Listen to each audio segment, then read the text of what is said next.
Hello दोस्तों, स्वागत है आपका मेरे यूट्यूब चैनल ज्ञानशाला में। इस वीडियो में हम पॉलिटी से संबंधित लेक्चर्स को देखने वाले हैं। आज का टॉपिक है फंडामेंटल राइट्स।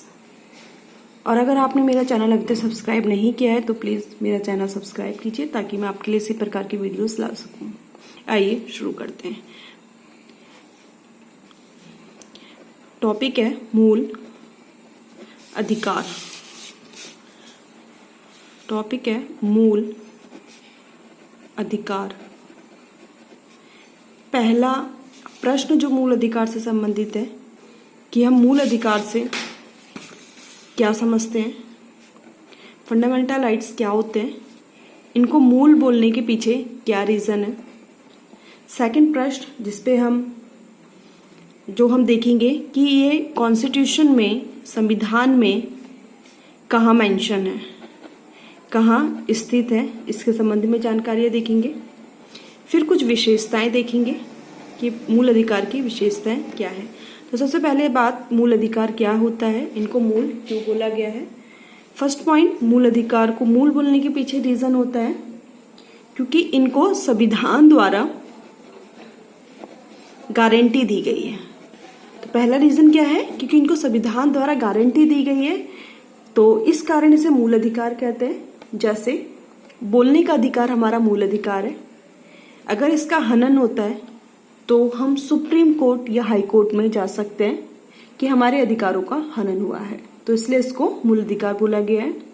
और इसमें जो संशोधन होता है इतनी आसानी से नहीं हो सकता है, सामान्य रूप से संशोधन नहीं होता है, सिर्फ संविधान संशोधन के अंतर्गत ही मूल अधिकारों में संशोधन किया जा सकता है। सेकेंड रीजन है इसको मूल बोलने का, ये व्यक्ति के डेवलपमेंट के लिए बहुत इंपॉर्टेंट है। अगर हिंदी में बोलूँ तो चहुमुखी विकास के लिए बहुत इंपॉर्टेंट है। एग्जाम्पल हो गया आपका, जैसे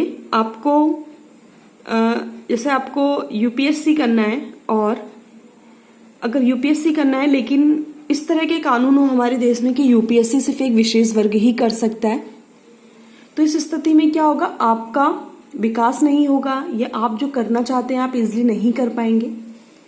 तो इसलिए ही कॉन्स्टिट्यूशन ने सबको राइट दे रखा है कि जिसकी भी इच्छा है तो वह इस तरह के संवैधानिक संस्थाओं के पेपर दे सकता है और एग्जाम क्वालिफाई करने के बाद कोई अच्छे पद को हासिल कर सकता है। तो ये सबके लिए ओपन है, इसलिए इसको फंडामेंटल राइट बोला गया है। सेकेंड क्वेश्चन कि कॉन्स्टिट्यूशन में ये कहाँ मेंशन है, तो भाग 3 और आर्टिकल 12 से 35। दो चीज हम देख चुके हैं कि इसके मूल बोलने का पीछे रीजन क्या है। सेकंड क्वेश्चन जो हम यहाँ देख रहे हैं कि ये भाग 3 आर्टिकल 12 से 35 में मेंशन है। तो भाग 3 को ही भारत में क्या बोला जाता है, भारत का मैग्ना कार्टा बोला जाता है। अब अगला प्रश्न है कि इसकी विशेषताएं बताइए, मूल अधिकारों की विशेषताएं बताइए। तो मूल अधिकार की पहली विशेषता हो जाएगी कि ये जो अधिकार है, मूल अधिकार जो है आपके नागरिकों को भी प्राप्त है, जो इंडियन सिटीजन्स हैं उनके लिए भी है, और जो फॉरेनर्स हैं, जो विदेशी हैं, उनके लिए भी है। तो पहली विशेषता हो गई कि ये आपके इंडियन सिटीजन्स के लिए भी है, जो फॉरेनर्स हैं उनके लिए भी है ये मूल अधिकार। लेकिन हमें यहाँ ध्यान रखना है कि कुछ मूल अधिकार जो सिर्फ और सिर्फ भारतीयों के पास है, आर्टिकल 15, 16, 19, 29 और 30। इसको हम आगे जाके डिटेल में एनालिसिस करेंगे। बस हमें इतना ध्यान होना चाहिए कि 15, 16, 19, 29 और 30 आर्टिकल सिर्फ और सिर्फ भारतीयों के लिए है। बाकी जो रिमेनिंग आर्टिकल्स हैं वो नागरिक और विदेशी दोनों लोग इसका फायदा उठा सकते हैं। सेकंड, इसकी विशेषता हो गई कि ये अनलिमिटेड नहीं है। दैट मीन्स कि इसमें सीमाएं लगाई जा सकती है, ये असीमित नहीं है, इसमें सीमाएं लगाई जा सकती है। लेकिन कैसे लगाएंगे, कॉन्स्टिट्यूशन अमेंडमेंट के द्वारा। जब तक संविधान में संशोधन नहीं होगा इसमें आप रोक नहीं लगा सकते हैं, ये मुख्य बिंदु है। या जब आपका इमरजेंसी होती है, नेशनल इमरजेंसी होती है, उस स्थिति में मूल अधिकारों को स्थगित कर दिया जाता है। अगला पॉइंट है, कुछ मूल अधिकार आपके निगेटिव होते हैं और कुछ पॉजिटिव होते हैं। निगेटिव मूल अधिकारों का मतलब होता है ये राज्य सरकार को या जो सरकार है उनको किसी स्पेसिफिक काम को करने से रोकता है। जैसे एग्जाम्पल हो जाएगा जातियों के मध्य विभेद को रोकना। जातियों के मध्य किसी प्रकार का क्या ना करना, विभेद ना करना, किसी प्रकार का अंतर ना करना। तो जहां पे नहीं वर्ड आ गया तो वो निगेटिव हो गया। जहां सरकारों को नागरिकों के मध्य विभेद को उत्पन्न करने से रोका जा रहा है। भाई पॉजिटिव में क्या होगा, जहां सरकार सिटीजन्स को विशेष सुविधाएं दे। एग्जाम्पल हो जाएगा इसका आपका रिजर्वेशन पॉलिसी। रिजर्वेशन पॉलिसी में क्या है, सरकार नागरिकों के उज्जवल भविष्य के लिए उनको क्या कर रही है, अपॉर्चुनिटीज दे रही है। तो ये कैसे राइट्स हो गए आपके, पॉजिटिव राइट्स हो गए। एक बार फिर से डिफाइन करते हैं, एक बार फिर से रिवाइज कर लेते हैं। कुछ अधिकार नागरिकों के लिए हैं, कुछ अधिकार दोनों के लिए हैं, नागरिक और विदेशी। आर्टिकल 15, 16, 19, 29 और 30 ये अधिकार सिर्फ और सिर्फ आपके भारतीय नागरिकों के लिए है। फिर हमने देखा कि ये जो अधिकार है अनलिमिटेड नहीं है, इन पे रोक लगाई जा सकती है, लेकिन रोक का आधार क्या होगा, कॉन्स्टिट्यूशन अमेंडमेंट के थ्रू ही रोक लगाई जा सकती है। एग्जाम्पल हो गया नेशनल इमरजेंसी में भी हम रोक लगा सकते हैं। फिर हो गया कि आपका निगेटिव अधिकार और पॉजिटिव क्या है। ये बिंदु बहुत महत्वपूर्ण है परीक्षा की दृष्टि से कि निगेटिव और पॉजिटिव अधिकारों से आप क्या समझते हैं।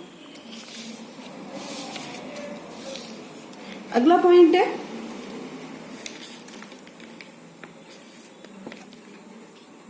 आर्टिकल 33।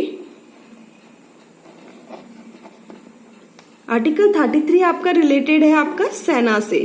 तो सेना के जो लोग होते हैं उनको फंडामेंटल राइट्स, सपोज वो उनका हनन भी हो सकता है तो वो मना नहीं कर पाएंगे। एग्जाम्पल हो गया जैसे कोई अगर सेना का व्यक्ति है वो बोले कि मुझे बर्फ में जाके ड्यूटी नहीं करनी है, मेरी पोस्टिंग आप बर्फ में मत कीजिए, तो ऐसा नहीं होगा कि उसका फंडामेंटल राइट्स का हनन हो रहा है तो वो जो सरकार जो आपकी आर्मी है वो उसकी ड्यूटी नहीं लगाएगी। तो इस स्थिति में उसकी ड्यूटी लगेगी लेकिन उसका फंडामेंटल राइट्स का हनन नहीं हो रहा है। तो आर्टिकल 33 इस चीज को मेंशन कर देता है कि जो सेना संबंधित अधिकार है उनको किस प्रकार से सीमित किया जा सकता है।